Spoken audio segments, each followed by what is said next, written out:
Politics ఎప్పుడు ఉంటాయి రోజా గారు. ఫస్ట్ ఒక సీక్రెట్ తెలుసుకోవాలి. చెప్పండి. సార్థక నామధేయాలు మీరు.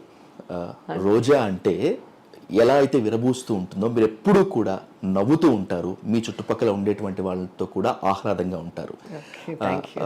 What's that secret?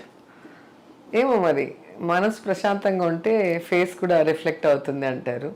సో నాకు కోపం వచ్చినా బాధ వచ్చినా 5 minutes, ఆ తర్వాత దాన్ని ఎలా ఓవర్కమ్ అవ్వాలనే దాన్ని ఓవర్కమ్ అయ్యి వచ్చేస్తాను. మైండ్లో పెట్టేసుకొని బాధపడిపోతూ అట్లా ఉండను ఎప్పుడు కూడా. అండ్ బై బర్త్ మా ఫాదర్ మదర్ ఇచ్చిన ఆశీర్వాదం అనుకోవచ్చు. సో స్మైలింగ్ ఫేస్, మా ఫాదర్ లాగా ఉంటాను. సో అది కూడా లక్కీ నాకు. అండ్ నా లైఫ్లో నేను ఎప్పుడు అనుకుంటాను, నాకు పెద్ద కోరికలు లేవు, ఇన్ని కోట్ల ఆస్తి ఉండాలి, ఇంత బంగారం, ఇది ఎప్పుడు లేదు. నేనున్న ఇంట్లో చిన్న ఇల్లు అయినా కూడా ప్రశాంతంగా ఉండాలి, నా చుట్టూ అందరూ హ్యాపీగా ఉండాలి, నేనే హ్యాపీగా ఉండాలి అనుకుంటా. అందుకే నేను నా వల్ల వీలైనంత వరకు సో మాటలతో కానీ లేదా నా చేతులతో కానీ పక్కన ఉన్న వాళ్ళందరినీ కూడా హ్యాపీగా ఉంచుతా. సో మాతో ప్రోగ్రామ్ అంటే ఒకవేళ బర్త్డే అయినా పెళ్ళైనా లేదా మా ఇంటికి రావడం అన్నా మేము వాళ్ళ ఇంటికి వెళ్తామన్నా కూడా అందరూ హ్యాపీగా అందుకే ఫీల్ అవుతారు. ఎవరికి మేము బర్డన్గా ఉండం కాబట్టి. సో అందరూ కూడా అది అలవాటు చేసుకుంటే మంచిది. పెద్ద ఖర్చే ఉండదు కదా, ఎదుటి వాళ్ళని చూసి నవ్వుతూ బాగున్నారు అనటం. సో మనకున్న దాంట్లో వాళ్ళకి సాయం చేసినప్పుడు ఖచ్చితంగా చుట్టూ అట్మాస్ఫియర్ కూడా బాగానే ఉంటుంది. మినిస్టర్గా బాధ్యతలు తీసుకుని దాదాపు 7.5 పైనే అవుతుంది. మీ మార్క్ మాత్రం స్పెషల్గా కనిపిస్తుంది రోజు. How you are feeling this experience? అసలు ఏమో మరి, చిన్నప్పటి నుంచి నాకు నాకు భగవంతుడు ఏదైతే ఇస్తే, అంటే నేను అనుకున్నవన్నీ అయినాయని నేను చెప్పలేను. ఎందుకంటే నేను చదువుకోవాలనుకున్నది వేరు, నా డ్రీమ్స్ వేరు, కానీ నేను వచ్చిన ఫీల్డ్స్ వేరు. సో సంబంధం లేని ఫీల్డ్స్లో అటు సినిమా ఇండస్ట్రీ కానీ ఇటు పొలిటికల్ ఇండస్ట్రీ రెండు నేను అనుకున్నది కాదు. కానీ వచ్చిన తర్వాత బెస్ట్గా ఉండాలనుకుంటా. సో నాకు వచ్చిన రాకపోయినా దాంట్లో నేర్చుకొని ఖచ్చితంగా బెస్ట్గా ఉండడానికి ట్రై చేస్తాను. సో అదే సీక్రెట్ అయి ఉండొచ్చు. ఎందుకంటే ఈరోజు మామూలుగానే నేను టూరిజం అంటే పర్యటన చేయడం చాలా ఇష్టం నాకు. సో నా పిల్లలకు కానీ, నాకు పెళ్లి కాకముందు మా బ్రదర్ వదిన మేము షూటింగ్స్కి వెళ్ళినప్పుడు అందరినీ తీసుకెళ్ళటం అలవాటు నాతో పాటు. సో పెళ్ళయ్యాక మా ఆయన నేను, మళ్ళీ పిల్లలు పుట్టాక పిల్లలతో, సో అలా బాగా టూర్ వేస్తాను. అలాగే స్పోర్ట్స్ బాగా ఇష్టం, కబడ్డీ కానీ బ్యాడ్మింటన్ కానీ ఇవన్నీ బాగా ఆడతాను. సో గేమ్స్ ఎక్కువ పెడుతూ ఉండటం చూసారేమో జగన్ సారు. తెలుగు అమ్మాయి కాబట్టి టూరిజం ఇలా స్పోర్ట్స్ కల్చర్ మిక్స్ చేసి ఇచ్చినట్టున్నారు. అనుకోకుండానే ఈ శాఖ మీకు కేటాయించారు, పట్టుబట్టారా? నేనేం అడగలేదు అసలు, నేను మినిస్ట్రీకి ఎప్పుడు అడగలేదు. సో జగన్ గారు ఇచ్చేటప్పుడు నాకు సూట్ అవుతుంది అనుకున్నట్టున్నారు. సో నాకు ఇష్టమైన ఫీల్డ్స్ కాబట్టి 3 కూడా నేను హ్యాపీగా చేస్తున్నాను. ఆడుదాం ఆంధ్ర ఈ కార్యక్రమం చాలా జోష్గా నడుస్తోంది మీ ఆధ్వర్యంలో, అలాగే శాప్ ఆధ్వర్యంలో కూడా ఒక ఇండెలిబుల్ ఇంప్రెషన్ అయితే తీసుకురాగలిగారు. ఇంకా సక్సెస్ చేయడానికి ఫార్ములా ఇంకేమైనా క్రియేట్ చేస్తున్నారా? ఖచ్చితంగా అండి. ఈరోజు దేశంలో ఏ ముఖ్యమంత్రి కూడా ఇంత పెద్ద ఎత్తున గేమ్స్ కోసము బడ్జెట్ కేటాయించి మొత్తము స్టేట్ అంతా చూస్తే ఇటు యూత్ కానీ అటు అఫీషియల్స్ కానీ అందరూ కూడా యాక్టివ్గా దీనికోసం ఎదురు చూస్తున్నారు. అండ్ దీంట్లో మన స్టేట్లో ఎవరైతే రిప్రజెంట్ చేస్తున్నారో మన సింధు గారు కానివ్వండి, కిడాంబి శ్రీకాంత్ గారు కానివ్వండి, సాకేత్ గారు కానివ్వండి, అలా మనం జ్యోతి సూర్య గారు, ఇట్లా ఎవరెవరైతే ఉన్నారో వాళ్ళందరూ కూడా ఈ మ్యాచెస్లో ఎక్కడో ఒక చోట పాల్గొని యూత్ని కొంచెం ఎంకరేజ్ చేయాలనుకుంటున్నారు. అలాగే దీంట్లో 5 stages ఉంటాయి. ఫస్ట్ సచివాలయం స్టేజ్లో ఆడతారు, అక్కడి నుంచి మండల స్థాయి, అక్కడి నుంచి కాన్స్టిట్యున్సీ స్థాయి, తర్వాత జిల్లా, తర్వాత స్టేట్. సో స్టేట్ లెవెల్లో గెలిచిన వాళ్ళకి ఖచ్చితంగా భవిష్యత్తులో వాళ్ళు నేషనల్స్ ఇంటర్నేషనల్స్ ఆడే స్థాయికి తీసుకెళ్ళటానికి మన గవర్నమెంట్ సపోర్టివ్గా ఉండాలి అనే డెసిషన్స్ తీసుకుంది. దానికి తగ్గట్టుగా కూడా చాలా కంపెనీస్తో డిస్కషన్స్ కూడా జరుగుతున్నాయి. It's great to hear that ma'am. Aadudam Andhra అని చెప్పి మీరు కొత్తగా తీసుకోవాల్సిన అవసరం లేదు.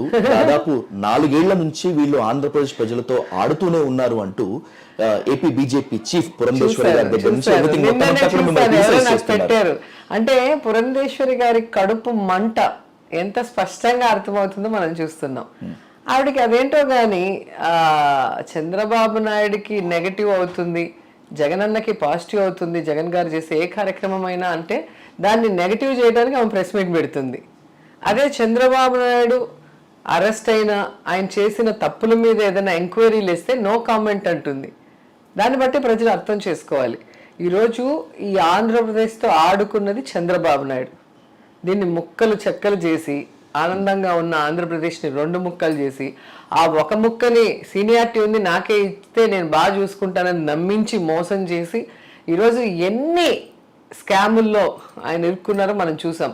అంటే విడిపోయిన స్టేట్కి రాజధాని లేదు, ఎక్కడ ఎవరికి ఏ ఉపాధి లేదు, ఇన్కమ్ లేకుండా ఇబ్బంది పడుతుంటే దాంట్లో కూడా ప్రజలని మోసం చేసి ఏ విధంగా లక్షల కోట్లు సంపాదించుకొని ఈరోజు హైదరాబాద్లో సింగపూర్లో దాచుకున్నాడో అన్నీ కూడా ప్రూఫ్స్తో వస్తూ ఉన్నాయి, మీరే చూస్తూ ఉన్నారు.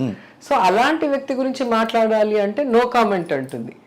నిజంగా ఆంధ్రప్రదేశ్తో ఆడుకున్న వ్యక్తి చంద్రబాబు నాయుడు, ఆయనకి సపోర్ట్ చేసిన పవన్ కళ్యాణ్, వాళ్ళ గురించి నోరెత్తదు. మళ్ళీ ఆయనని విడుదల చేయాలి అని లోకేష్ని తీసుకొని మళ్ళీ అమిత్ షా వరకు వెళ్తుంది. అంటే దీన్ని బట్టే పిన్నమ్మకి వాళ్ళ బావ మీద ఎంత ప్రేమ ఉందో అర్థం చేసుకోవాలి. సో ఆవిడ మాట్లాడే మాటలు ప్రజలు ఎవరు పట్టించుకోరు. ఎందుకంటే గతంలో ఆమె రాజకీయాల్లోకి వచ్చినప్పుడు రాజశేఖర రెడ్డి గారి ఆశీర్వాదంతోనే ఆమె ఎదిగింది, అందరికీ తెలిసిన విషయం. రాజశేఖర రెడ్డి గారు చనిపోగానే అవకాశవాద రాజకీయం చేస్తూ ఏ విధంగా మళ్ళీ బీజేపీకి వెళ్ళిందో మనం చూసాం. సో ఈమె అవకాశవాది అనేది అందరికీ అర్థమైన విషయం. ఏ ఎన్టీఆర్ అయితే కాంగ్రెస్ కి వ్యతిరేకంగా పార్టీ పెట్టారు, ఆ కాంగ్రెస్కి వెళ్ళింది, అక్కడ అనుభవించి అక్కడ అయిపోయిన తర్వాత మళ్ళీ బీజేపీకి వచ్చింది. మళ్ళీ ఇప్పుడు ఇక్కడ హోల్సేల్ గా ఆంధ్రప్రదేశ్లో బీజేపీని తెలుగుదేశం పార్టీకి తాకట్టు పెడుతుంది అనేది మనకు తెలుస్తుంది. కాబట్టి ఆమె ఏం చెప్పినా కూడా ఎవరు నమ్మే పరిస్థితి లేదు, దానికి అసలు క్రెడిబిలిటీ లేదు, ఆమె మాట్లాడే మాటలకి క్రెడిబిలిటీ లేదు. కాబట్టి ఈరోజు ప్రజలకు తెలుసు, ఫస్ట్ టైం జగన్మోహన్ రెడ్డిని సీఎం చేసుకోకపోవటమే మన తప్పు, దానివల్లే మనం వెనక్కి వెళ్ళామని తెలుసుకున్నారు. అందుకే 2019లో తిరుగులేని మెజారిటీతో ఆయన ముఖ్యమంత్రిని చేశారు. చేసిన మొదటి రోజు నుంచి తను పాదయాత్రలో చూసిన కష్టాలు కన్నీళ్ళు అన్ని దూరం చేయాలనుకున్నారు. సో ఈ 4.5 years మీరు చూస్తే ఏ రోజు కూడా కుంటి సాకు చెప్పలేదు. రాష్ట్రం అప్పుల్లో ఉంది, విడిపోయింది, నష్టాల్లో ఉంది అని చెప్పి తప్పించుకునే పరిస్థితి ఉన్నా, కోవిడ్ వచ్చింది, నేను ఇన్కమ్ లేదు స్టేట్కి అని తప్పించుకునే పరిస్థితి ఉన్నా ఏ రోజు ఒక నెగిటివ్ మాట అన్న నోట్లోంచి వచ్చి ఉండదు. మీరు ఏ వీడియో అన్నా చూడండి, నా అక్కలు, నా చెల్లెలు, నా ఎస్సీలు, నా ఎస్టీలు, నా బీసీలు, వాళ్ళకి నేను ఇచ్చిన ప్రతి వాగ్దానం నెరవేరుస్తాను అని ఎన్ని కష్టాలు వచ్చినా ఎవరికి కూడా ఆయన బాధపడుతూ చెప్పిన దాఖలాలు కూడా లేదు. ఓవర్కమ్ ఏదున్నా తన మనసులో, తన బ్రెయిన్లో తను బాధపడో, తను కష్టపడో ఇచ్చిన ప్రతి వాగ్దానాన్ని నెరవేర్చారు. సో అందుకే ఈరోజు ప్రజలు అంటున్నారు, మరి రాష్ట్రం పడిపోయి నష్టాల్లో కష్టాల్లో ఉందని చెప్పిన చంద్రబాబు నాయుడు చేయలేని జగన్ చేస్తున్నాడు అంటే ఆ చేసే మనసు అనేది వాళ్ళు చూశారు. అందుకే లోకల్ బాడీ ఎలక్షన్స్ మీరు చూస్తే 2019 తర్వాత అన్ని వన్ సైడ్ గా జగన్ అన్నకి అండగా ఉన్నాయి. సో 2024 కూడా మెయిన్ ఎలక్షన్స్ ఏవైతే ఉన్నాయో ఎమ్మెల్యే అండ్ ఎంపీ రెండు కూడా ప్రజలు వన్ సైడ్ గా జగనన్నతోనే ఉంటారు. ఇంతకన్నా ఏ ప్రజలు ఏ ముఖ్యమంత్రి దగ్గర కూడా ఎదురు చూడరు కదా.